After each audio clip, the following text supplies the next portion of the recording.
ka ibara jube fanna o fanna nalbe Guinée Bissau Gambie Sénégal Guinée Conakry albe fanna o fanna Afrique konongal konton nal tuddu albe Europe le konongal konton nalbe Amérique le konongal konton nalbe Océanie le konongal konton kaytanda la ko tubab karo mois de janvier atil lulo 2019 wolunno be mbaketa ku dompo sansan kolmo kono ku dompo sansan kolmo ni ba yirkala abe région de Sédhiou dum be Casamance naturel kono wo Casamance dum wol bebe pays jumal wol Sénégal te wolunde mol nata siaman ka bonam fanna o fanna pour kana mabe nyim bewoto surtout min keta mbadi sirfol min be Guinée Bissau sirfol min be Gambia sirfol min be Sénégal sirfol min be fanna o fanna be nata le kana mabe nyim bewoto yim bew kerker mune kama wol mu centenaire ba e min kerker ka ke mbabaye min keta Cheikh Mahfouz Ould Abba ala beloni saintema yalon ko ni ayirka ay sanjike mosil tubabol ko 1919 en 2019 tema ça fait sanjike me o kamala comité ba mi yalon ko mimbe Sénégal banko kan mi ya nyaton kaya walketa Cheikh Mahfouz Ould Abba Cheikh Mahfouz Ould Abdelaziz Dabakh wali a ñaton kaya woni délégation jamanata kana mabe ñim bewto balanta kunda capitalo to min keta gudon puti kaytandal ko comité de e ay ku kilim foje ako alana kudompo alana balanta kunda e ku balon kantun i baba min keta Cheikh Mahfouzi e kayni événement kerkeremiye aye ala zawiya folo ay millo Afrique banko kan Sénégal banko kan aketa binakolti o binako dum jumañol leajiya wol keta balantolti woto balantol altamuru altasu wa Husayn wa Hasan li Ali wa Husayn wa Hasan kullu man kana muhibban lahum kullu man kana muhibban lahum يدخل الجنة من غير حسن يدخل الجنة من غير حسن حب آل البيت فرض عندنا حب آل البيت فرض عندنا وبهذا الحب لنا جميعا وبهذا الحب لنا جميعا إن في الجنة نهر من لبن إن في الجنة نهر من لبن لعلي وحسين وحسن لعلي وحسين وحسن كل من كان محبا لهم كل من كان محبا لهم يدخل الجنة من غير حسن يدخل الجنة من غير حسن حب آل البيت فرض عندنا حب آل البيت فرض عندنا وبهذا الحب لنا جميعا وبهذا الحب لنا جميعا ويقول الشاعر يا آل بيت الرسول حبكم فرض أنزل من الله وكفاكم من عظيم الفخر أنكم من لم يصلي عليكم لا صلاة له اللهم صل على محمد وآل محمد ولد هذا مومي يقولون بلو وربنا بيجوا فايف جماعة كان صوصورا سيدنا كله إبوتا كنتو Gabriel kundu ruwa ye muta aye wa fedapema pour ye elage Omar Kele iko khani ils ont remonté inata Cheikh Mahfouz do pitandila akoy dulabide aldula jeni nyar futata al yeje do Gabriel yeje do anata tuajam ata bida kuno pongol nyato akwa nana Gabriel nana ina fo ambe dulami to me yoto jam asido fele afata le Gabriel futata je molga jang kanya ta ko ade tijaro bari hani kabi budok budang dura kala budok na tamun tole be budok ci la département Chérifone bi mero ko nya fal ye afon be nun dami ay ko be le kata ay avion bieji ni ay ko be kata pour ay nan jambi ay al tia anan ye kacha parce que bi nyamay ba fa la ko malong hakkil jumale funta al kono sirifol falko ni nani radio ke ko do ko sirifol tamu a hakkilo ni nyata batte mission le sita ya ko le aftatale wato le sita santero le sita wo santero fombe nyamuta al damantante ni ko do ko talo bi à partir d'aujourd'hui tel conseiller madame la maire fele jam farso ko fele conseiller min be jam be plaidoyer kala maire o be ni inscrire na le ala budget bono min sa na do nyawa to sita aya bondi abe plaidoyer kala au niveau du préfet ye CDD ke comme fina ko gamo nya sita CDD ke nyami min sa no vraiment ni sortiro ay ke kuti mi alo ko vraiment Badjaila Badjentula, honorable député, Abdoulaye Mosco, Tola Mansi Atandulama, a Hakilo Badjan, a Hakilo Bidjan, a Fawo Bidjan, Wato Wata Betina Saila Botakele, Nkaya Futanane, Modana Seyuleta, Gabriel Souba Bessetou, le ministre Benionade, le secrétaire général de la terre, Gabriel Bandi, Montetana, Bi Mimbete Jambi, Alhamdulillah Rabbil Alamin, Alhamdulillah Rabbil Alamin, Bi Nia Tibé. Donc, allez à Fogname, Chérifa, dit aujourd'hui, c'est le spirituel et le temporel. Dit, Wole Benta. Ni Wole Benta Daouda, Kolenta Folagel, Kobe Foldo, Miano Aseniata, Kolbe Foldo, Miala Hasayata, Kolbe Foldo, Miano Adandula Dalabi. Di abe kudam na fala abe balata kunda be na fala abe département kudam na fala parce que bi iko le département de kudam adwa ta sir mafus kabra dia do kudam bi département be sallallahu sallallahu alaihi wasallam de bisimol be ko to namul be maberi jam way ko to jiro ker buñaaru ba ci kala ba dina ci la timba Allah bul ya lo ko le maberi jam to ko wato tike baake la takai tadi balaka kundang kola buka boko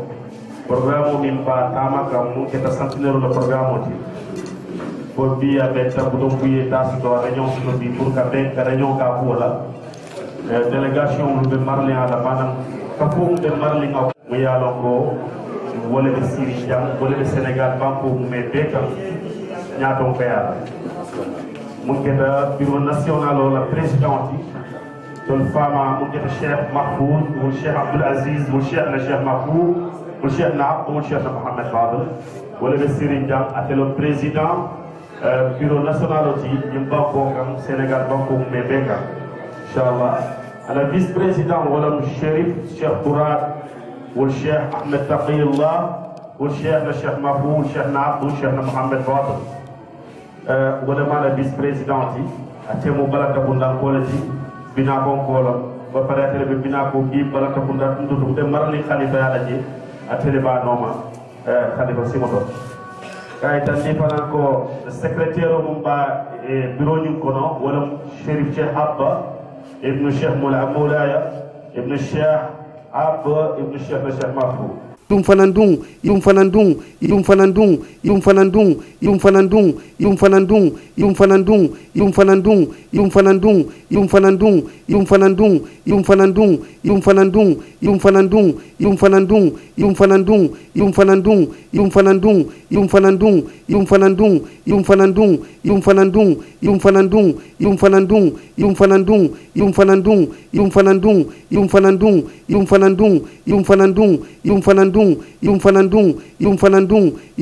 Ele amo atini ke ba musuka kote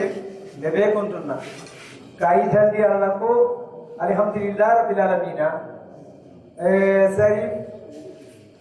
Abdul Aziz Daba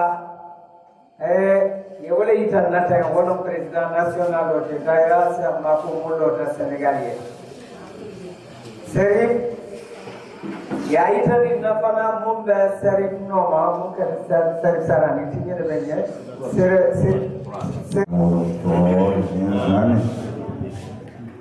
والصلاة والسلام على النبي الرحمة والكاشف الغمة. السلام عليكم ورحمة الله تعالى وبركاته. وعليكم السلام ورحمة الله. بجماعة كنتم يرو فولو إمام الأنسات كيور ميدا أني أستاذ. mbe Yusuf Diatta na la kafo kontonna mbe njati ma kontonna Mohamed Babel wol Cheikh Mohamed Abdullah wol Cheikh Mahfouz ana la kafo mol be donc nin ko ana la kafo mol be wala mo comité local lo sana nimbe marani centenaire la ko la ni département kono mais madame le maire Saklino Nyama parce qu'elle est maire représentée dans madame Khadija Diallo un conseil municipal le Mol Milma avec dedans Hassan Sonko Hassan Seydi Fatou Sonko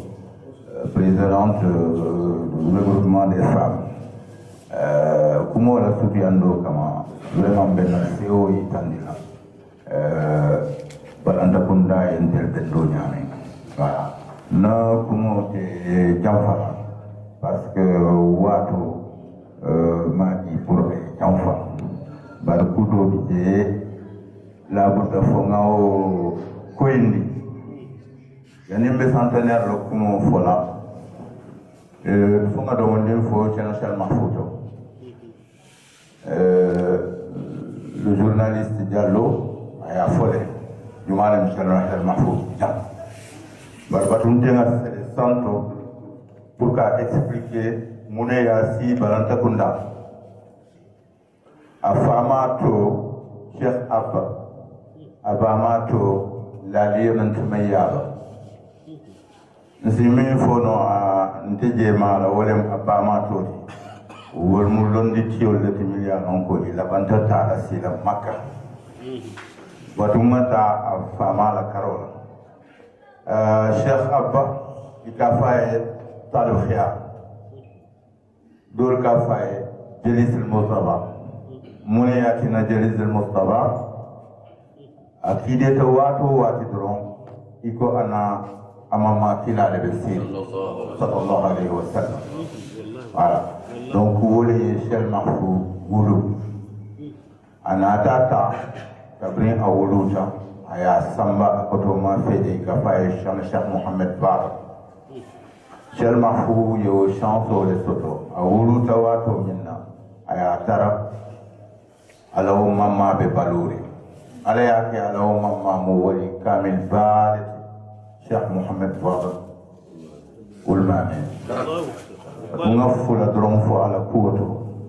kitabo ko ani mo be kacha kuma yarin sanjo be kala sangobe maman abe kuma akaya ala sula jonge funtiba yafo ala la ni jonge ay tenkumba ngana ni kacha kotineba sula wilta atata banda ay santo jube ako sanwe sheho ko yetenkumba ay ala ni kacha laba sammeleto gabo sammeleto sama wo tempo kabri ay bandi ay akili ko tenke afaye taya fa la do ko continue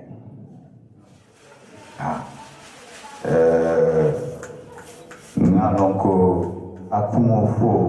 pour modo ya fam avec korea ba mbe do la fa la je abe sire abe ilmul ghaib la ko c'est-à-dire ala la kullol ani ala la soro katanyami o damman o baba damman ne bolo me batu nga diamo ko to folo